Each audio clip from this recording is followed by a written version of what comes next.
जमीन फर्जीवाड़े के आरोप में शहर के विवादित बिल्डर के खिलाफ कबीरनगर थाने में एक सैकड़ों लोग 4 घंटे तक धरने पर बैठे रहे। बिल्डर के खिलाफ जांच कर कार्रवाई का आश्वासन पुलिस से मिलने के बाद ही धरना खत्म हुआ। धरने में बैठे लोगों का आरोप है कि 1 महीने से पुलिस के पास शिकायत करने के बाद भी पीड़ित लोग जमीन फर्जीवाड़े का शिकार हुए हैं, लेकिन पुलिस कार्रवाई नहीं कर रही है। धरने में बैठे लोगों का कहना है कि पुलिस जल्द दोषियों के खिलाफ कार्यवाही करे।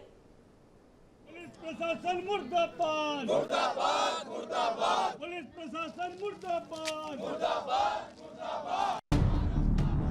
सुबोध सिंघानिया से हमने एक मकान परचेज किया था जो कि 65-70 लाख के समथिंग, उसमें हमने कैश दे के SBI से फाइनेंस करा के 50 लाख फाइनेंस करा के हमने मकान लिया। मकान लेने के बाद उसका नामांतरण कराने गया तो नामांतरण नहीं हो पाया। पटवारी बोला कि रकबा में मतलब खाता खेसरा नंबर में रकबा 0 है, तो नामांतरण नहीं होगा। फिर हमने गया सुबोध सिंघानिया जी के पास, तो उन्होंने हमसे समय लिया कि हो जाएगा, अब हो जाएगा, तब हो जाएगा, करते करते 1.5 साल इन्होंने बिता दिया। उसके बाद हमने कंप्लेन दायर किया। कंप्लेन करने के बाद तब उन्होंने फिर 4 महीने का समय लिया, समझौता पत्र में साइन कराया और बोला कि 4 महीने में हम आपको नामांतरण करा के देंगे, जो कि FIR में संलग्न है। उसके बाद ये 4 महीना बीत गया, फिर भी इन्होंने कोई कार्य अभी तक नामांतरण नहीं हुआ। धरने में बैठे पीड़ितों का आरोप है कि सिंघानिया बिल्डकॉन ने 40 से ज्यादा पीड़ितों के साथ जमीन रजिस्ट्री और नामांतरण के नाम पर फर्जीवाड़ा किया है। सिंघानिया बिल्डकॉन जो है वो 40 लोगों के खिलाफ 40 लोगों के साथ फर्जीवाड़ा किया हुआ है। उसकी जांच को लेकर हम लोग यहाँ पे बैठे हैं।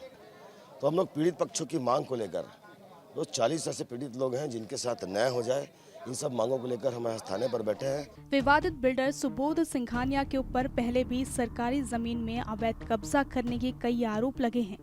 इसके पूर्व में भी दावा किया गया है कि कोटा इलाके में स्थित शासकीय भूमि पर अवैध कब्जा कर उसकी खरीदी बिक्री किए जाने का मामला सामने आया था, जिसको लेकर जनचौपाल में कलेक्टर को लिखित शिकायत भी दी गई थी, जहां रायपुर के पूर्व कलेक्टर डॉक्टर गौरव सिंह ने कोटा में शासकीय जमीन पर अवैध कब्जा होने की शिकायत के संबंध में आवश्यक कार्रवाई का आश्वासन दिए थे। लेकिन जो जांच की आंच जमीन के जालसाजों तक नहीं पहुंची है। अब जमीन फर्जीवाड़े का नए खुलासे होने के बाद भी कानून का डंडा अब नहीं चलने से गुस्सा है। हालांकि पुलिस नगर निगम विभाग या TNCP विभाग से जानकारी मिल जाने के बाद जांच कर कार्रवाई करने का पीड़ितों को आश्वासन दे रही है। हाँ, आरोप लगा रहे हैं, इसीलिए मेरे ये कहना है कि जो बाकी अन्य विभाग हैं, चाहे नगर निगम हो या TNCP हो या अन्य कोई विभाग हो, उनसे जानकारी मिल जाने के बाद उचित कार्रवाई की जाएगी। देखिए, ज़मीन विवाद आप भी सब जान रहे हैं कि ज़मीन विवाद जो है, प्रथम दृष्टया आपको उसमें पहले समझना होता है। ये आप सीधे संज्ञेय अपराध की तरह इसमें FIR सीधे नहीं कर सकते। वहीं रविवार को सैकड़ों की संख्या में पीड़ितों ने कबीरनगर थाने का घेराव कर बिल्डर सुबोध सिंघानिया और हर्षित सिंघानिया पर कार्रवाई की मांग को लेकर अड़े रहे। MD पीड़ित निवेशकर्ता अरुण भद्रा का दावा है कि सुबोध सिंघानिया और हर्षित सिंघानिया ने इस पूरे कुटरचित घटना में शामिल हैं, जहां इनका भी आरोपी बनाया जाए। हद यहाँ तक बढ़ गई है। ये पिता पुत्र यादव अब इतने हौसले बुलंद हो गए हैं कि अपने अनैतिक कामों को ढकने के लिए, बढ़ाने के लिए लोभ मोह माया से मीडिया क्षेत्र और बड़े लोगों को भी के साथ व्यावहित व्यवसाय अपने अनैतिक कामों के लिए बनाने काम कर रहे हैं। पूरे राज्य को, इस शहर को मालूम है कि मीडिया जन सरकार के लिए चौथा स्तंभ लोकतंत्र का, जो जन सेवा जन सरकार की बात होता है।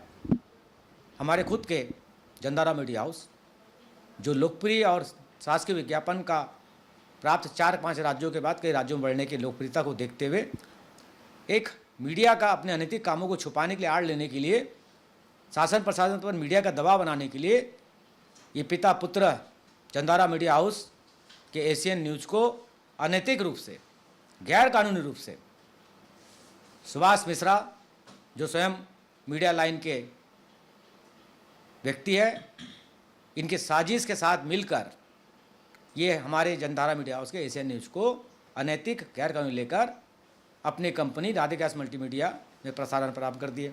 जो जनधारा मीडिया हाउस को कब्जा करने की नीयत से चुपचाप छोड़कर भाग गए थे, कब्जा नहीं कर पाए थे, जनधारा मीडिया हाउस में ज्वाइन करके विज्ञापन, सरकारी विज्ञापन लेकर अनैतिक गैर कानूनी प्रसारण विज्ञापन को राधिका मल्टीमीडिया में करके, जिस पे भी हमने उन्हें सचेत पत्र भेजा कि आप ऐसा नहीं कर सकते, गैर कानूनी है। ऐसे शख्स को निस्तारित करने के लिए हम हमारी जो न्यायालय में प्रकरण है 420 का, उस प्रकरण में भी इन दोनों पिता पुत्र को हम अभियुक्त बनाने का न्यायालय में हम साक्ष्य दे चुके हैं और ये हमारे प्रकरण पे ये अभियुक्त न्यायालय के द्वारा दर्ज किया जाएगा। हालांकि विवादित बिल्डर सुबोध सिंघानिया के फर्जीवाड़ा का कारनामा पूरा छत्तीसगढ़ में चर्चा का विषय बना हुआ है। आरोप है कि सिंघानिया बिल्डकॉन के द्वारा अभी तक अवैध तरीके से जालसाजी करते हुए सैकड़ों ग्रामीणों की जमीन हड़प ली है।